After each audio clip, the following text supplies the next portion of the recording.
Welcome to हंडा math lab बच्चे। आज आप +2 का एक टॉपिक करना है फाइंडिंग एफ इनवर्स। आज की क्लास हांडा सर नहीं लै पाएंगे, कुछ रीजन के कारण कल की क्लास हांडा सर ही लैंगे। अगर आज के टॉपिक में कुछ क्वेरीज हो तो तुम पूछ सकते हो। बच्चे मैनू कह देंगे किसी फंक्शन का इनवर्स लभो, मैनू कोई फंक्शन दे देंगे, मैनू कहेंगे उनका की लभो इनवर्स लभो, तो मैं कहांगी अगर मैनू फंक्शन दिता है, अगर मैनू फंक्शन दिता है उनका अगर मैं की लभना है इनवर्स लभना है। अगर मैनू फंक्शन दिता है मैं उनका लभना इनवर्स तो पहला ओ वाले फंक्शन नू की होना पएगा 1 होना पएगा ते की होना पएगा ऑन टू होना पएगा। मेक श्योर कि तानू फंक्शन नू 1 एंड ऑन टू बनाना आंदा होवे। मैनू कह देंगे किसी फंक्शन का इनवर्स लभो, मैनू कहेंगे किसी फंक्शन का की लभो इनवर्स लभो, तो फंक्शन का इनवर्स लभन लई ना मैनू पहला फंक्शन नू 1 एंड ऑन टू बनाना पड़ेगा। अगर मेरा फंक्शन 1 है ते ऑन टू है तो मेरा फंक्शन इनवर्टेबल होएगा, तो मेरा फंक्शन की होएगा इनवर्टेबल होएगा। इनवर्टेबल का मतलब की है भी उनका एफ इनवर्स की करता पे होएगा, एग्जिस्ट करता पे होएगा। एफ तो एफ इनवर्स वाल जान लई फंक्शन नू इनवर्टेबल होना जरूरी है, ते फंक्शन नू इनवर्टेबल होने का मतलब कि उन्होंने दो कंडीशनां पास करनियां पैणियां, किहड़ियां भी फंक्शन नू 1 भी होना पएगा ते ऑन टू भी होना पएगा। होप तक फंक्शन दे एफ इनवर्स लभन दी कंडीशन पता लग गई होवे कि फंक्शन नू की होना पएगा इनवर्टेबल मींस फंक्शन नू 1 एंड ऑन टू होना पएगा। बच्चे क्वेश्चन करते हैं आप छोटा सा क्राइटेरिया बस।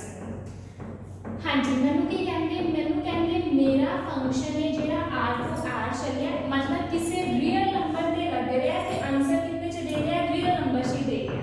Defined by f of x this is an invertible, कहते इस इनवर्टिबल ये इनवर्टिबल हैगा, मतलब मैनू आज 1 एंड ऑन टू बनाने की कोई जरूरत नहीं हैगी, मैनू दे ही चुके ने कि मेरा फंक्शन की इनवर्टिबल है, मतलब उनका मतलब की होता उनका f इनवर्स की करदा है, एग्जिस्ट करदा है, मतलब मैनू 1 ते ऑन टू बनाने की जरूरत नहीं हैगी, ओ मैनू दे के ही गए ने कि मेरा फंक्शन की इनवर्टिबल है। मैनू कहते फंक्शन r टू r चलिए, r है मेरा फंक्शन इनवर्टिबल है, तुसी सिर्फ की करना है इनवर्स लभना है। ओके बच्चे, करते हैं जी सॉल्यूशन ते आने हैं। मैनू फंक्शन दिता है, मैनू फंक्शन दिता है केड़ा, हाँ जी केड़ा दिता है 2x + 3/4, ठीक है। ऑल्सो कह के गए ने कि मेरा f की f इज इनवर्टेबल, f की है मेरा इनवर्टेबल है। फाइंड की करना है, फाइंड की करना है, मैं फाइंड करना है f इनवर्स। इत्थे ਆਪਾਂ क्वेश्चन मार्क कर देने हैं। बच्चे मैनू दिता है कि दिता है मैनू दिता है कि मेरा जेड़ा f है वो की है इनवर्टेबल है। अगर मेरा f इनवर्टेबल है, अगर मेरा f इनवर्टेबल है इट मीन मेरा जेड़ा f है वो की है 1 है एंड मेरा जेड़ा f है वो की है ऑन टू है। उन्होंने तो आप गल कीती है फंक्शन दिता है उनका इनवर्स लभना है, तो फंक्शन भी इनवर्टेबल होना पड़ेगा। इनवर्टेबल का मतलब फंक्शन का इनवर्स एग्जिस्ट करता है, ते मेरा फंक्शन की है 1 है ते ऑन टू है। उन्होंने मैंने दिता है भी f इनवर्टेबल है, इसका मतलब f 1 भी है ते f ऑन टू भी है। f ऑन टू है, f ऑन टू है पुरानी डेफिनेशन याद है, अगर f ऑन टू है तो y belongs to a, x belongs to a, such that, बस मैंने सच दैट पता चाहिए, such that f of x किंदे इक्वल होएगा y दे इक्वल होएगा। अब पता है ना सारे जब तुम क्या करते हो y किंदे इक्वल होएगा f of x they equal होएगा। बच्चे तानू f of x की वैल्यू पता है, f of x की वैल्यू कितनी है मैंने 10 है कोई 2x + 3/4। बच्चे मैं एक सिंपल जी गल दसा इनवर्स लभन लई ना मैनू वैल्यू ऑफ एक्स चाहिए। इनवर्स लभन लई मैनू की चाहिए वैल्यू ऑफ एक्स चाहिए। एवें एक थोड़ा जा दिमाग च बैठा लिए इनवर्स लभन लई मैनू की चाहिए वैल्यू ऑफ एक्स चाहिए। लभ लैंदे हां जी 2x + 3 उधर मल्टीप्लाई करना कितना आ गया 4y 2x के इक्वल आ गया 4y - 3 एंड x के इक्वल आ गया 4y - 3/2।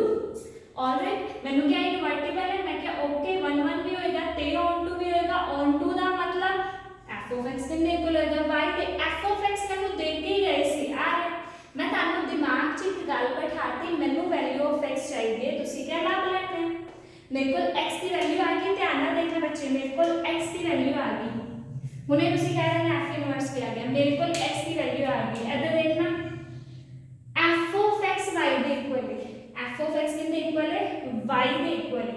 अगर f of x y दे इक्वल है तो कोई दसना चाहेगा x किसके इक्वल होएगा इधर 1 है उधर जाके की हो जाएगा मेरे को x आ गया मेरे को x कितना आ गया हां जी बोल सकते हो जी मेरे को x कितना आ गया f इनवर्स y 4y - 3/2 आ गया उन्होंने क्या किया f इनवर्स लभ लो असि लभ ला जल्दियो y च नहीं छोड़ते x च छोड़ते नहीं तो तानू पता ही होएगा अगर f इनवर्स y n के इक्वल है कितने इक्वल 4y - 3/2 तो f इनवर्स x कितने इक्वल होएगा y की जगह पे की चेंज कर दो x। ऑलराइट इथों तक क्लियर हो गया। छोटी जी गल अगर तानू कोई फंक्शन का इनवर्स लभो तो फंक्शन इनवर्टेबल होना पड़ेगा। इनवर्टेबल का मतलब फंक्शन 1 1 एंड ऑन टू होना पड़ेगा। ऑन टू का मतलब f of x कितने इक्वल होएगा y दे ताड़ा उस तो बाद सिर्फ एक टारगेट है तानू की चाहिए वैल्यू ऑफ x चाहिए वैल्यू ऑफ x आ गई ना मतलब ताड़ा f इनवर्स आ गया किवें आ इधर f है उधर जाके की हो जाएगा f इनवर्स हो जाएगा बच्चे f इनवर्स आ गया। ज्यादातर x विच लिख देते हैं तानू पता है अगर f इनवर्स y n दे इक्वल है तो y नु अगर x च लिखना कोई प्रॉब्लम तो नहीं होगी। फंक्शन ही है अगर f of x पुरानियां करना अगर f of x they equal है तो f of y कितने इक्वल होएगा x की जगह पे लिख दो y f of z कितने इक्वल होएगा x की जगह पे लिख दो z। अपन ने नाल एक क्वेश्चन और कर दिया होप तानू समझ आ जाएगी।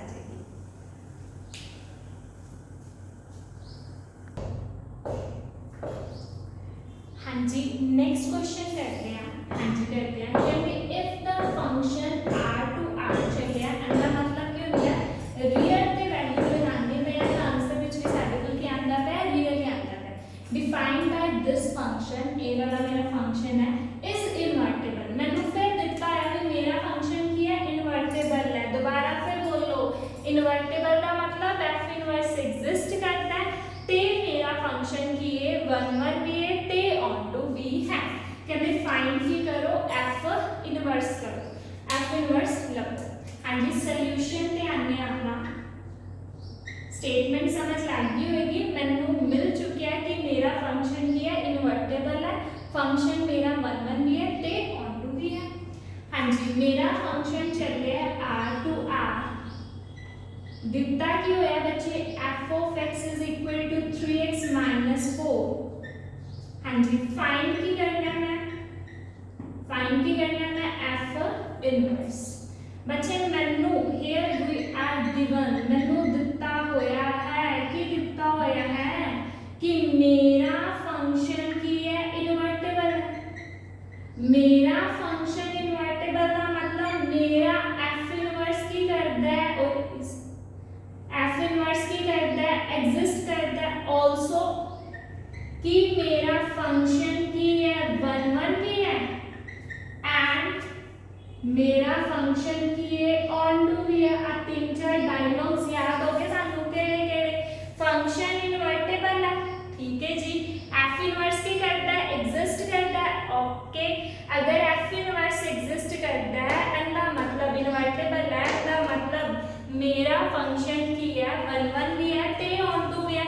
अगर मेरा फंक्शन 1 1 ते ऑन टू मेरा फंक्शन ऑन टू है तो पुराना पुरानी डेफिनेशन याद करिया जे y कितने इक्वल होएगा f of x के इक्वल होएगा जां तुसी पुट्ठा भी लिख सकते हो f of x कितने इक्वल होएगा y के इक्वल होएगा f of x पता कितना है हां जी कितना 3x - 4 कितने इक्वल होएगा y के इक्वल होगा मैनू सिर्फ की चाहिए वैल्यू ऑफ x चाहिए आपका दिमाग च एक लिंक जा बैठाना है मैनू वैल्यू ऑफ की चाहिए x चाहिए हाँ जी देखिए अगर 4 इधर नेगेटिव है उधर जाके क्या हो जाएगा पॉजिटिव का 3 मल्टीप्लाई हो रहा है तो उधर जाके क्या हो जाएगा डिवाइड बिल्कुल वैल्यू ऑफ x आ गई जदों वैल्यू ऑफ x आ गई ना तुसी कहोगे भी f ऑन टू c का मतलब f of x कितने इक्वल से y के इक्वल से अगर इधर f है तो उधर जाके की हो जाएगा f इनवर्स हो जाएगा मेरे को x का वैल्यू आ गया कितना वैल्यू आ गया f इनवर्स y आही मेरा की आ गया फंक्शन दा इनवर्स आपा x च लिख सकते हैं किवें y की जगह पे x लिख दे रहे हो तो ਇੱਥੇ भी क्या आएगा x आ जाएगा ये मेरा क्या आ गया required inverse of function alright बच्चे function invertible f inverse exist 1 1 and on to target इको ये value of x चाहिए value of x आ गई तो पुराने बंदे को फिर बुला लो ठीक है इधर f है उधर जाके क्या हो जाएगा इनवर्स होएगा एंड देन रिलेटेड क्वेश्चन और करते हैं ताकि ज्यादा अच्छा समझ आ पाए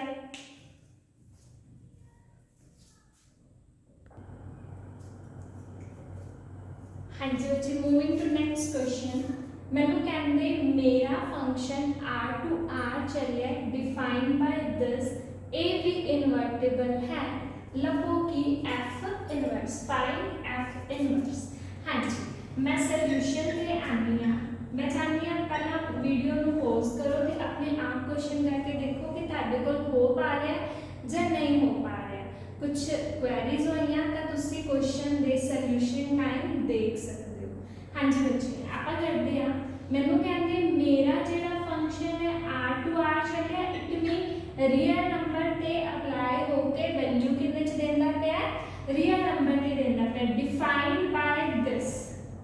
डिफाइंड बाय दिस मतलब मेरा फंक्शन की है 6 माइनस 5x बाय 7 मैंने नंबर ने की क्या मैंने फाइंड करने के उन्होंने की क्या find f inverse of function number ने क्या मैंने गिवन है कि मेरा f की है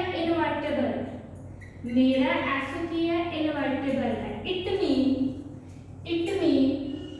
कि मेरे फंक्शन दा inverse of function f inverse की करता है एग्जिस्ट करता है f इनवर्स एग्जिस्ट करता है आल्सो ना मतलब कि ये f की है 1 1 है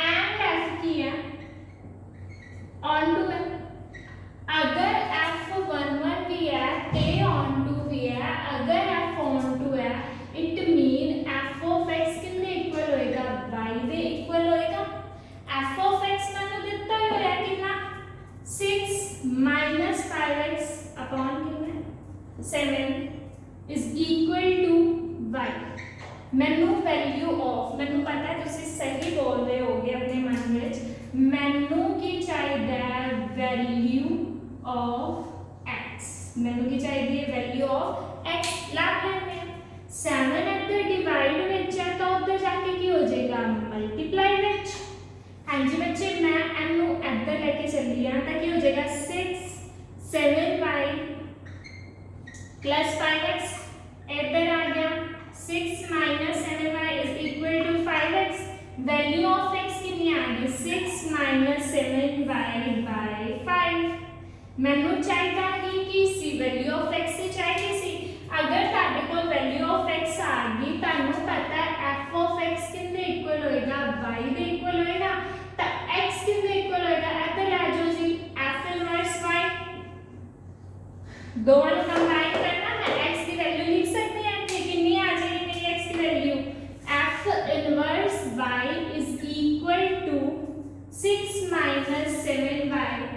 by 5। अगर f इनवर्स y n ਦੇ ਇਕੁਅਲ ਹੈ ਤਾਂ ਤੁਹਾਡੇ ਕੋਲ ਪੁੱਛੇ f ਇਨवर्स x ਕਿੰਨੇ ਇਕੁਅਲ ਹੋਏਗਾ, ਤੁਸੀਂ ਸਿੰਪਲੀ ਕਹਿ ਦੇਣਾ ਹੈ ਕਿ y ਦੀ ਜਗ੍ਹਾ ਤੇ ਕੀ ਲਿਖਦੇ ਵੀਰੇ, x ਲਿਖ ਦੇ। हाँ जी लिखता जी, आ मेरा क्या आ गया, रिक्वायर्ड, और स्पेलिंग कर रिक्वायर्ड f इनवर्स। हाँ जी एक छोटा सा दोबारा देखिए, f तो f इनवर्स वाल जान लई फंक्शन की होना पड़ेगा 1 1 एंड ऑन। हुण थोड़ा सा कुछ बढ़िया जो क्वेश्चन करते हैं, ठीक है। होप तुहानू इनवर्टिबल फंक्शन केड़ा हुंदा है, जब फंक्शन का इनवर्स किवें लभना, उहदे लई दो कंडीशंस केड़ियां ने ये पता लग गया होवे। हाँ जी अगले क्वेश्चन पे बढ़ते हैं।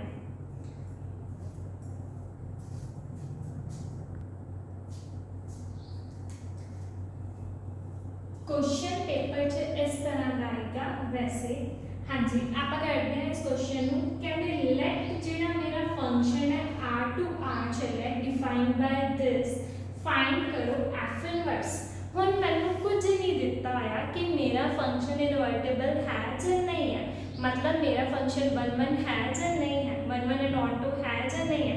तदा मतलब पहला मैंने फंक्शन को लेना पड़ेगा, 1 1 एंड ऑन टू बनाना पड़ेगा। अगर फंक्शन 1 1 एंड ऑन टू होया ताही मेरा फंक्शन की होएगा, इनवर्टिबल होएगा। इनवर्टिबल का मतलब फंक्शन का इनवर्स की करता क्या होएगा, एग्जिस्ट करता क्या होएगा। हाँ जी बच्चे करते हैं।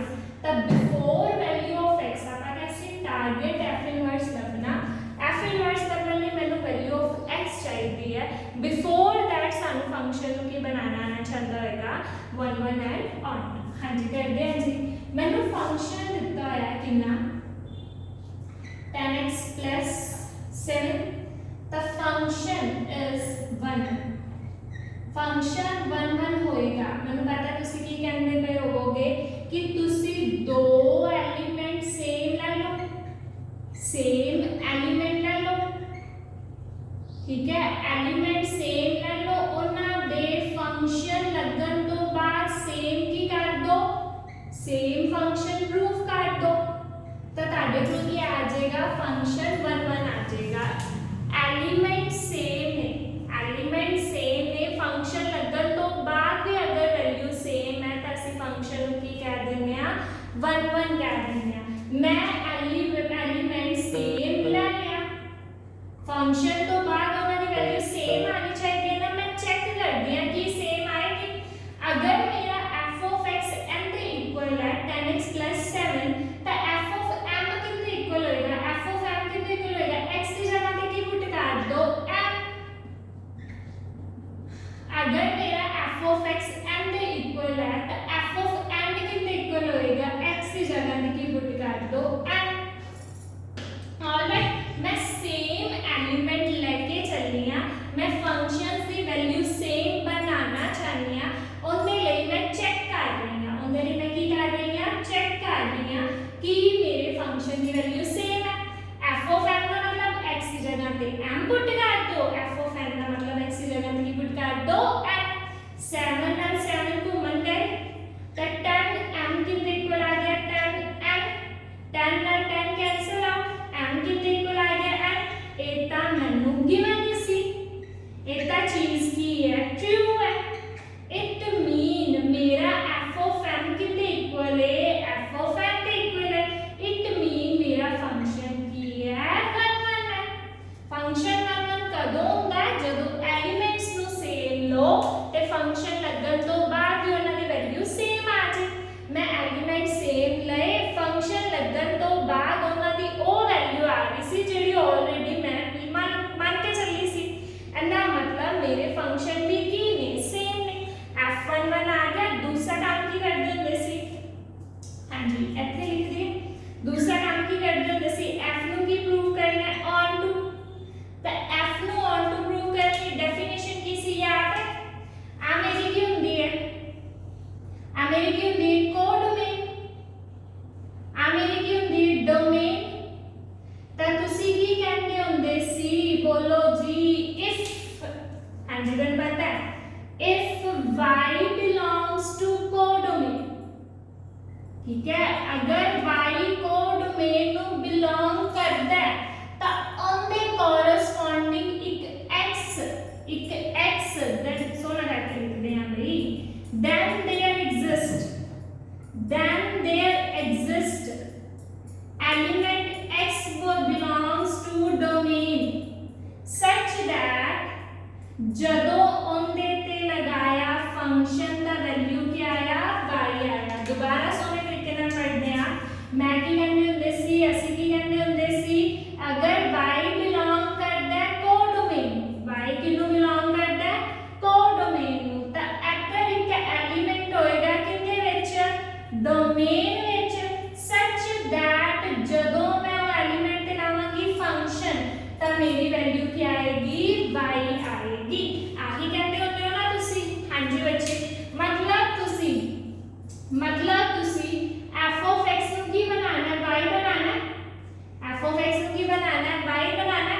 मतलब ਤੁਹਾਨੂੰ ਇੱਕ ਐਵੇਂ ਦਾ ਐਲੀਮੈਂਟ ਚਾਹੀਦਾ ਜਿਹਦੀ ਵੈਲਿਊ ਕੀ ਆਣੀ ਚਾਹੀਦੀ y ਆਣੀ ਚਾਹੀਦੀ। ਹੁਣ ਧਿਆਨ ਨਾਲ ਦੇਖਣਾ, ਮੈਨੂੰ f of x ਦਿੱਤਾ ਹੈ, ਮੈਨੂੰ f of x ਦਿੱਤਾ ਹੈ ਕਿੰਨਾ 10x 7, ठीक है। ਮੈਨੂੰ f of x ਦਿੱਤਾ ਹੋਇਆ ਕਿੰਨਾ 10x 7। ਆਲਰਾਈਟ, ਮੈਨੂੰ ਇੱਕ ਵੈਲਿਊ ਚਾਹੀਦੀ ਹੈ ਜਿਹਦੇ ਤੇ ਮੈਂ ਫੰਕਸ਼ਨ ਲਗਾਵਾਂ ਤੇ ਕਿੰਨਾ ਆਵੇ y ਆਵੇ। ਅੱਜ ਬੱਚੇ ਮੈਂ ਨਾ ਆਦੇ ਵੱਲੋਂ ਇਹਨੂੰ ਇੱਕ ਵਾਰੀ y ਲਿਖਣ ਲੱਗੀ ਆ, ਆਦੇ ਵੱਲੋਂ। ਇਹ ਤੁਸੀਂ ਆਦੇ ਮਨ ਚ ਕਰਨਾ, ਵਿੱਚ ਨਹੀਂ ਕਰਨ ਬੈਠ ਜਾਣਾ, ਠੀਕ ਹੈ। ਆਦੇ ਮਨ ਵਿੱਚ ਕਰ ਲਿਓ, ਮਤਲਬ ਕਾਪੀ ਦੇ ਸਾਈਡ ਤੇ ਆਦੇ ਵੱਲੋਂ ਕਰ ਲਿਓ। ਹਾਂਜੀ ਦੇਖਣਾ, ਮੈਨੂੰ ਲਿਖਣਾ y 7 = 10x, ओके। तो x कितना आ गया y - 7/10। ऑलराइट, ये तुसी अपने मन में कर लेना, कॉपी दे साइड ते विच नहीं करन बैठ जाना पेपर दे, नहीं तो गलत हो सकता है। करता की करते उन्होंने दिस टाइम। चलो f of x किसने इक्वल प्रूव करना है y दे, मतलब एक एवे दा मैनू एलिमेंट चाहिए जिसते ते मैं फंक्शन लगावां ते वैल्यू कितनी आ रही होवे y। मैं ना एलिमेंट लभ लिया, मैं ना एलिमेंट लभ लिया केड़ा y - 7/10। मैं एलिमेंट लभ लिया केड़ा y - 7/10। मैं क्या जदों मैं इनके ते फंक्शन लगानी है ना मेरी वैल्यू पक्का पता नहीं आएगी y आएगी। देखते हैं जी, तानू फंक्शन पता है, तानू फंक्शन पता है।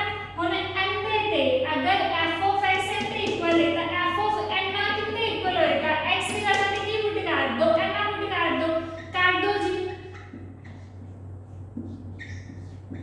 ऑलराइट, लाइन लगा दिए। हाँ जी, 10/10 कैंसिल आउट, y - 7 + 7 7 और 7 कैंसिल आउट। मतलब जदों मैं आ वाले एलिमेंट ते लगानी पई आ फंक्शन, उदों मेरा वैल्यू कितना आंदा पिया y आंदा पिया। तो ਅਸੀਂ ए वाले एलिमेंट ਨੂੰ ਹੀ ਕੀ ਕਹਿ ਦਿੰਦੇ ਆ x ਕਹਿ ਦਿੰਦੇ ਆ। ਇਹਦਾ मतलब मेरा f of x कितने इक्वल आ गया y दे इक्वल आ गया, जिथे मेरा x कितना सी y - 7/10। मतलब मेरे एक एलिमेंट एग्जिस्ट करता पिया है। उधर वाला अगर मैं कोई एलिमेंट ले रही हां तो इधर एक एलिमेंट एग्जिस्ट करता है जिन्ने ते मैं फंक्शन लगाया ते वैल्यू कितनी आंदी पई है y आंदी पई है। हजे तक सिर्फ आपा फंक्शन ਨੂੰ 1 1 एंड ऑन टू बनाया। 1 1 का मतलब एलिमेंट सेम फंक्शन सेम होना चाहिए। ऑन टू का मतलब अगर इधर एक एलिमेंट है तो उधर एक एलिमेंट होएगा जिन्हें मैं फंक्शन लगावांगी तो f of x कितने इक्वल आ जाएगा y। मैनू एलिमेंट चाहिए सी, मैं पता की कीता फंक्शन या आधे वाला फंक्शन में y लिखता, मैं ना x लग लिया। मैं क्या आ मेरा ओ एलिमेंट है, इथे भी तो मैं वही क्या, इथे भी तो मैं वही क्या, मैं क्या आ मेरा ओ एलिमेंट है जिंदे ते फंक्शन लगाने तो बाद वैल्यू y आंदी पे, पर उन्होंने दिखाना भी दसी ना। मैं लिखता अगर f of x का मतलब आ है तो f of n का मतलब क्या होएगा x की जगह पे लिख दो a वाला y आ गया। मतलब मैं कोई पता की कहता x कहता मेरा फंक्शन की बन चुकी है 1 1 एंड ऑन टू बन चुकी है। मैंने थोड़ा जरूर करना है, हाँ जी थोड़ा सा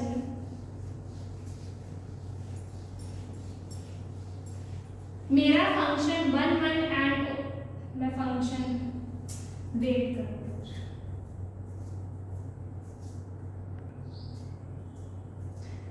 हाँ जी, असी आ वाले फंक्शन को 1 1 एंड ऑन टू बना चुके हैं। असी आ वाले फंक्शन भी बना चुके हैं 1 1 एंड एक ही फंक्शन को असी ऑन टू बना चुके हैं। अगर मेरा फंक्शन 1 1 है ते ऑन टू है एंड मतलब मेरा f की है इनवर्टेबल है।